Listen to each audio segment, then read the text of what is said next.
Que a graça do bondoso Deus, nosso Pai, e a divina influência do Espírito Santo, na pessoa de Jesus, abençoe a você que está aqui nesta manhã e a você que acompanha pela internet o culto desta manhã. Eu quero declarar no início dessa mensagem que a porta que Deus abre, ninguém fecha. A porta que Deus fecha, ninguém abre. Vamos orar.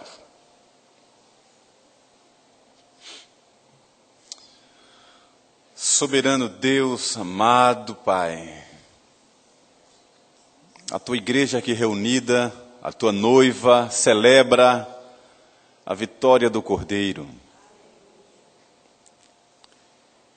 E se inspira nas virtudes da Trindade Santa.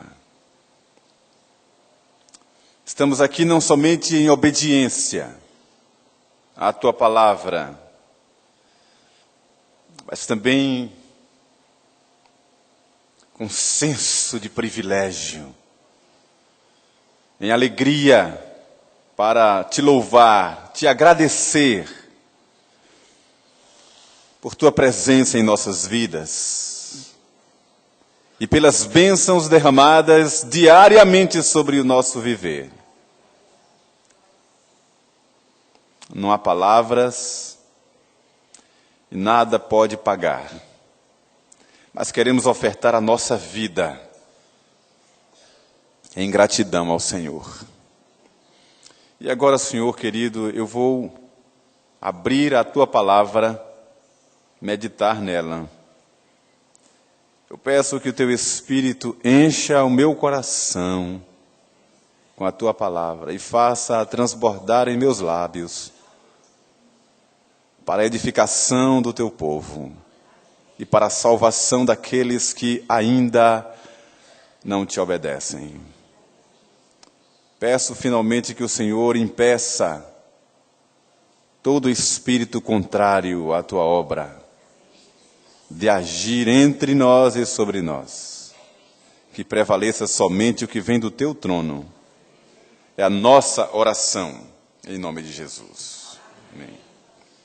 Abra a sua Bíblia, por favor. Em Lucas, capítulo 4. Lucas, capítulo 4.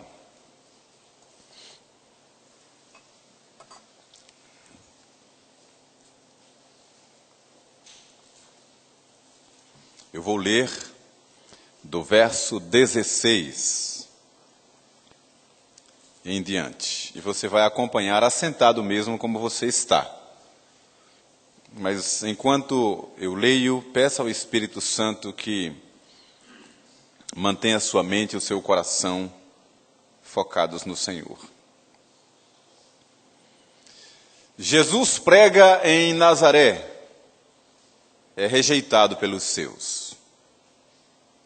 Indo para Nazaré, onde fora criado, entrou num sábado na sinagoga, segundo o seu costume, e levantou-se para ler.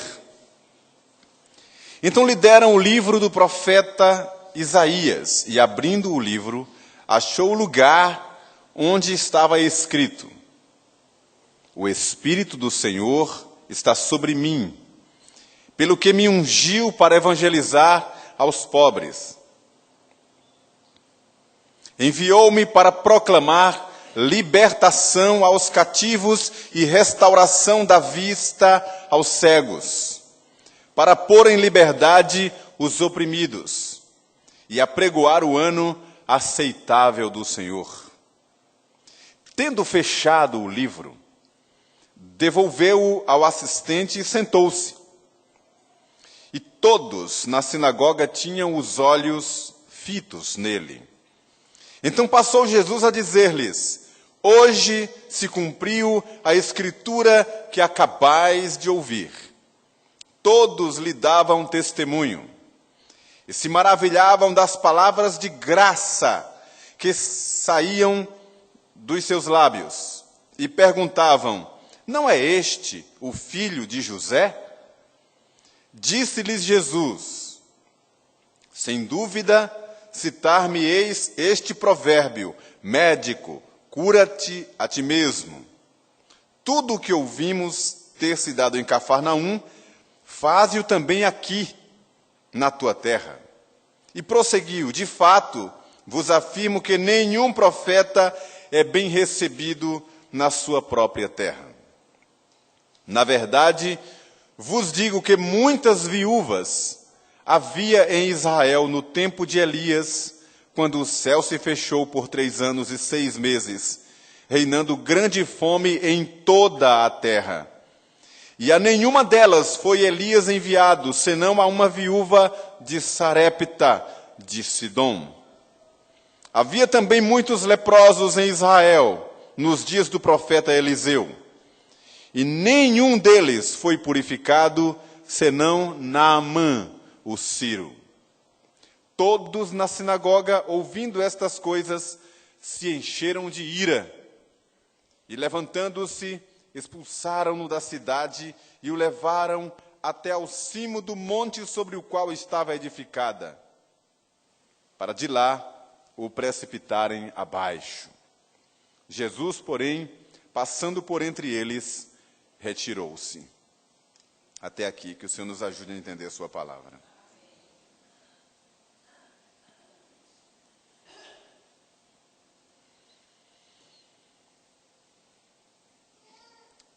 Há muitas coisas que nos saltam aos olhos já de uma primeira lida desse texto. Muitos ângulos poderíamos focar, muitos aspectos para serem abordados. O cumprimento da profecia é um exemplo. O choque que foi para aquela geração receber das palavras e da boca de Jesus aquele testemunho, sabendo eles quem era Jesus, de onde viera, sua origem, filho de José, o carpinteiro, seus irmãos e irmãs estavam entre eles, uma pessoa comum, um judeu comum, nascido, criado entre eles. Parecia não haver nada de diferente, nada de especial ali. Poderia destacar aqui a questão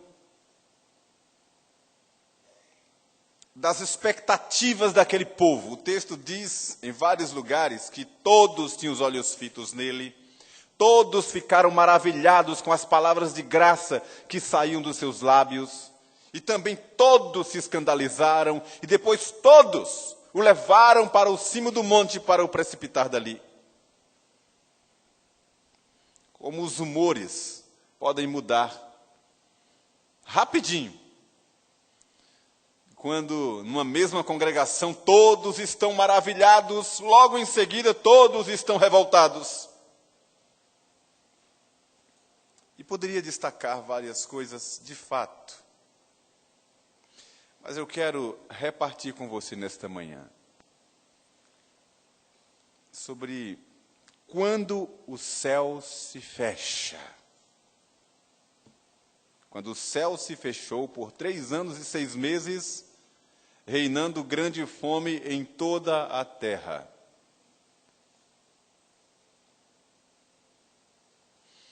E é o Senhor Jesus quem declara que naquele período havia muitas viúvas em Israel. Isso por conta da guerra. Os homens iam à guerra, muitos ficavam por lá. E havia muitas viúvas e passavam por dificuldades. E a nenhuma delas, Elias foi enviado. senão a uma única viúva de Sarepta ou de Serepta, em Sidom, fora das fronteiras de Israel.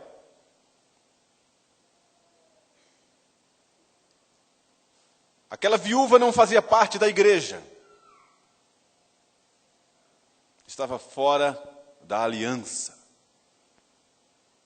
E dentro da igreja havia muitos necessitados, muitas viúvas. E Elias, o grande profeta, não foi enviado a nenhuma delas. Naquele período também, depois que Elias foi arrebatado, e Eliseu começou um grande ministério profético, com muitos milagres, muitos sinais, coisas espantosas, extraordinárias, ressurreição de gente, coisas espantosas. Havia muitos leprosos em Israel.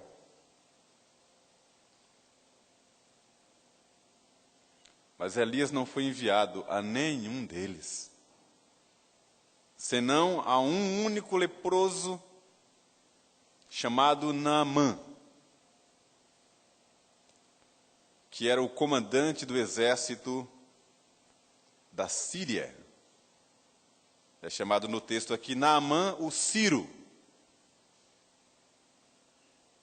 Os céus estavam fechados. Não era apenas fechado de nuvens, de chuva, que durante 3 anos e meio, 3 anos e 6 meses, não choveu sobre a terra por causa da palavra de Elias. E não choveu, e por conta disso, não havia cereal, não havia mantimento, e houve uma grande fome em toda a terra de então. Os céus estavam fechados.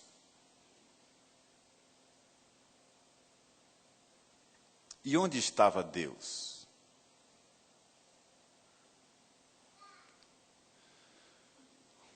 Onde estava o Todo-Poderoso, o bondoso, o misericordioso, o longânimo, o compassivo, o justo, o Deus fiel? Onde estavam as manifestações do caráter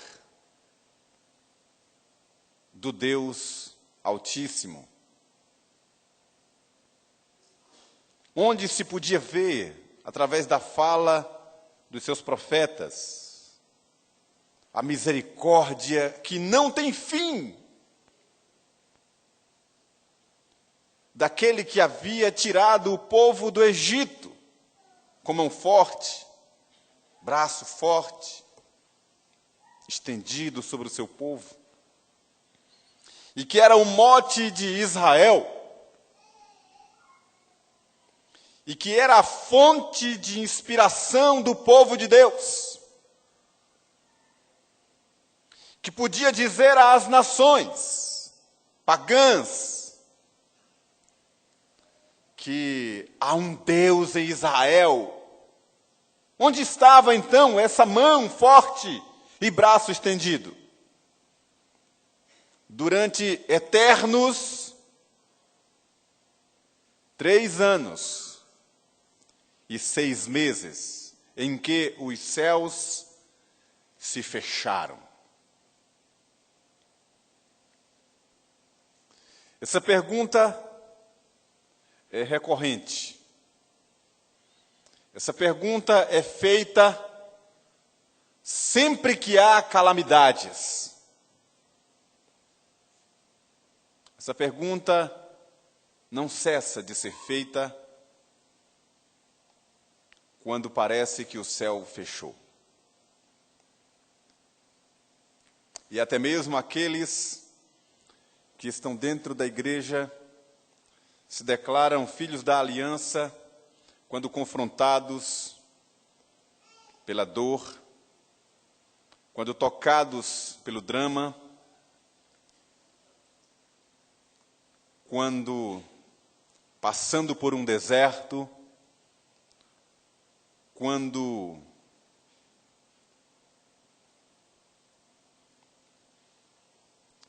visitado por uma estação sem chuva,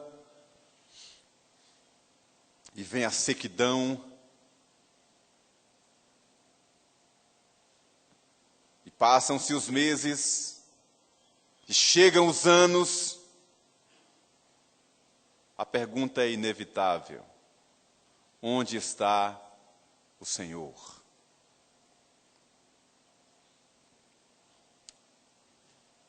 Eu iniciei minha fala nesta manhã dizendo que a porta que Deus fecha, ninguém abre. E a porta que Deus abre, ninguém fecha. Porque Deus é soberano.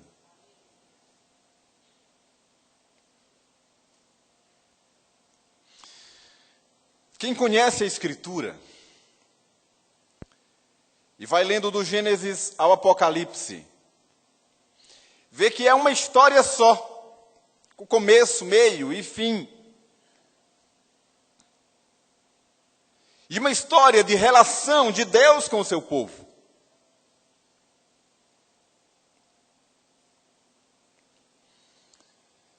E momentos em que nós colocamos os olhos no texto e achamos mesmo que Deus se esqueceu do seu povo.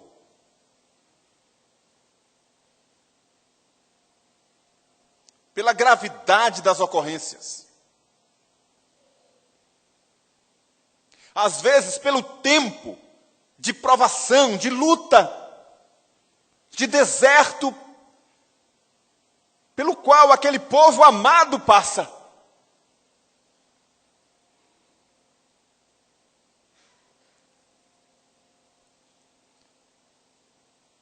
Parece difícil entender e, às vezes, aceitar como sendo propósito de Deus. Ou como sendo algo dentro do governo de Deus. Certos sofrimentos demorados, entendermos como sendo vontade de Deus. Para nós, em 1 hora, mais ou menos, de leitura dinâmica, ininterrupta, nós podemos ler o livro de Jó. Até menos.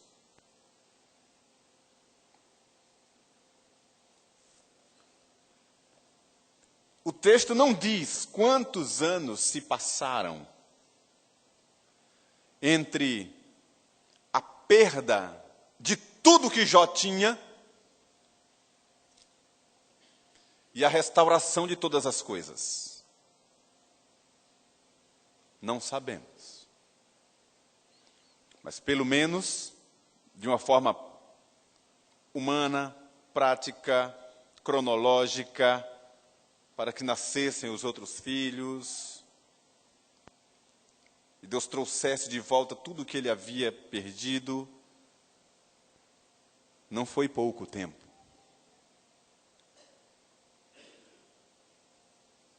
Ainda mais quando sabemos que para quem sofre, 1 minuto é uma eternidade. E a mulher de Jó, ao ver dentro de casa um sofrimento tão ardente, no mesmo dia saírem 10 caixões,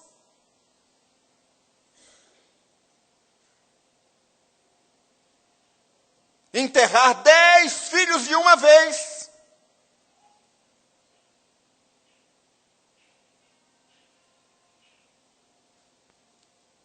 e ver dentro de casa o seu marido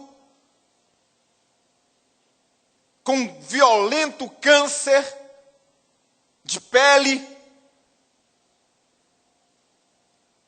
do alto da cabeça à planta do pé, se coçando com cacos de telha, os animais vindo lamber-lhe as pernas, sem alívio, intensa dor no corpo, na alma, dores intensas de toda ordem.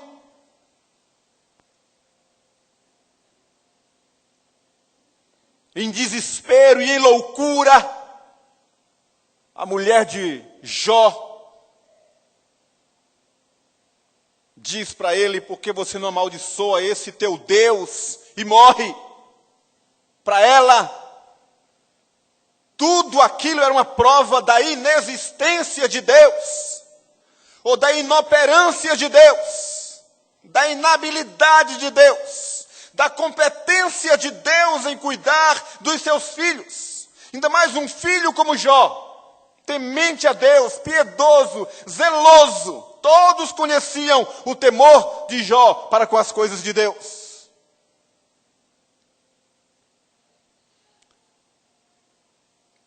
E Jó disse que ela estava falando como uma louca, porque Deus tinha dado tudo para ele, e Deus tinha tirado. Bendito era o nome do Senhor na boca de Jó. E vieram os amigos, muito amigos, para confrontá-lo, para pressioná-lo a confessar algo que ele não tinha o que confessar. Pressão emocional, psicológica sobre ele de toda ordem. E ao final da história, depois de muito sofrimento, Jó abre a sua boca e exalta ainda mais o Senhor.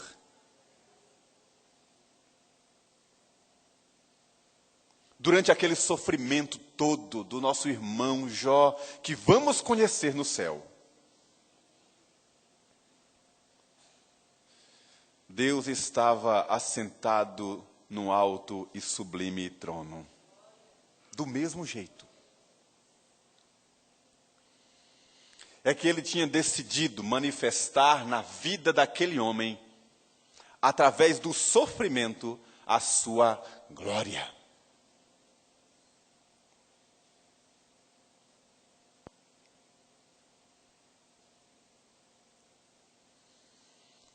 O profeta Isaías, que foi lido por Jesus na passagem que eu li para os irmãos aqui, diz que no ano da morte do rei Uzias, ele teve uma visão celestial. Uzias era um homem piedoso. E com a morte dele, Israel se desesperou, achando que tudo estava acabado e perdido, e as nações se avizinharam, cercaram Israel. Eles temeram, até pela continuidade da nação. Aquela prosperidade, e aquela riqueza e aquela paz que eles experimentavam, estavam todas abaladas.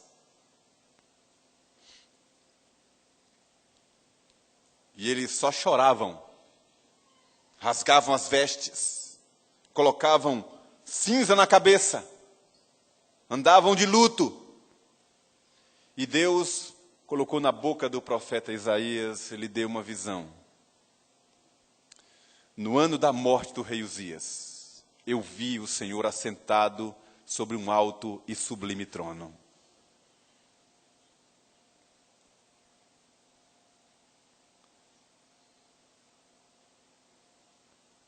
E durante os 3 anos e 6 meses, em que os céus se fecharam, Deus estava assentado no seu trono, reinando e governando.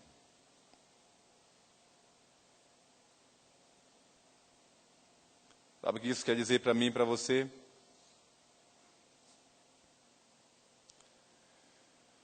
Primeiro,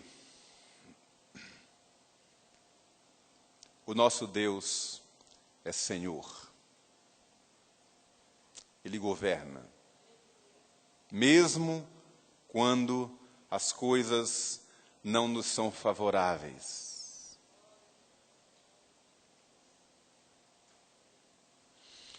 quando bate um vento contrário em nossa vida, Deus não está nos amando menos. Quando ruge a tempestade, não foi embora a misericórdia de Deus. Quando a dor lacera o nosso peito, o amor de Deus é infinito para conosco. Quando a resposta às nossas orações parecem demoradas demais, Deus não se esqueceu de nós. Eu falei domingo passado sobre aquele episódio, domingo atrasado, sobre aquele episódio dos discípulos atravessando o lago de Genezaré. E eu lembro que eu narrei para os irmãos, eu contei aqui, tentando imaginar apenas o que é alguém sofrer um perigo de morte, iminente mesmo, de 6 horas da tarde, 6:30, 7 horas da noite, até entre 3 e 4 horas da manhã. Quando a morte é iminente, um segundo é uma eternidade.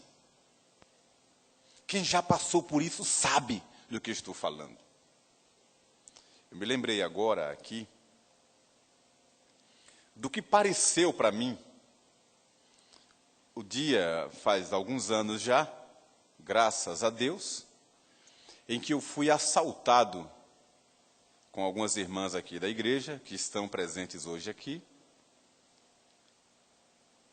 e mandaram que as irmãs descessem do carro, mandaram que eu passasse para o banco do passageiro, 2 bandidos dentro do carro, um atrás, no banco de trás, com a arma na minha cabeça, e um outro conduzindo o carro. E me levaram ali do Costa Azul, até a paralela, à altura ali da Jorge Amado. Não parece ser muito longo o caminho, mas eu não tenho como narrar para vocês o que significou aquela estrada. Uma eternidade. E assim foi com aqueles discípulos no meio do mar. A noite inteira. E essa noite inteira que não passa nunca, que não chega nunca o raiar do dia, é o sofrimento de muitos irmãos. Alguns talvez acompanhando pela internet, outros presentes aqui neste santuário. Achando que estão durante esses 3 anos e meio em que os céus se fecharam.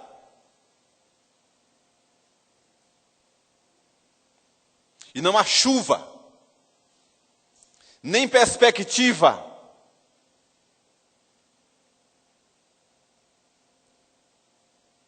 Nem cereal, nem mantimento, nem esperança, só sequidão.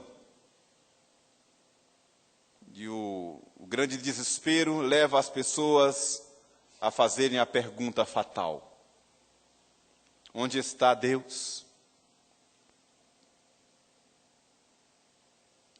Deus está orando por você, com um propósito glorioso que você não imagina. Porque do que eu, Itamar Santana Bezerra, do que eu conheço da Escritura, sempre que Deus provou o seu povo, passou por vales profundos, o resultado depois foi um tempo de glória, em todos os momentos.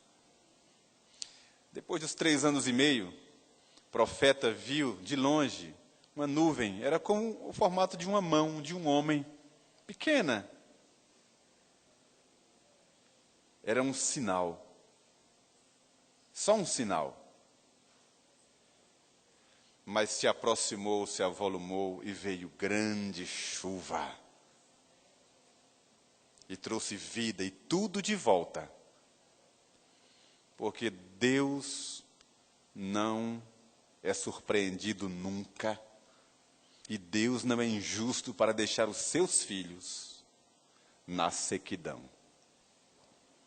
O choro pode durar uma noite, mas a alegria vem pela manhã. Você pode ser provado pelo fogo. A mão do Senhor é contigo.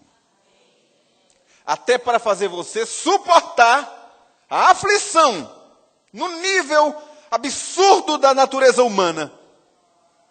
Deus estará com você.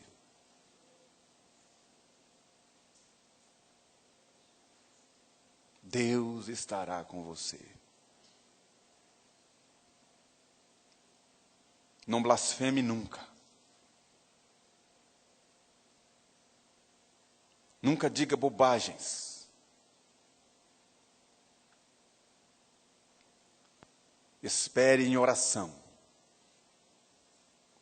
Deus vai responder. Deus vai responder. E não adianta praguejar, forçar a barra, porque se Deus fechar a porta, ninguém abre. Mas também creia que se Deus abrir a porta, ninguém fecha. Porque Ele é o Senhor das nossas vidas. Sorrindo ou chorando, na abundância ou na escassez, estamos no Senhor. Aquilo que o apóstolo Paulo disse, para alguns foi um escândalo, mas para nós é motivo de glória. Ele disse que,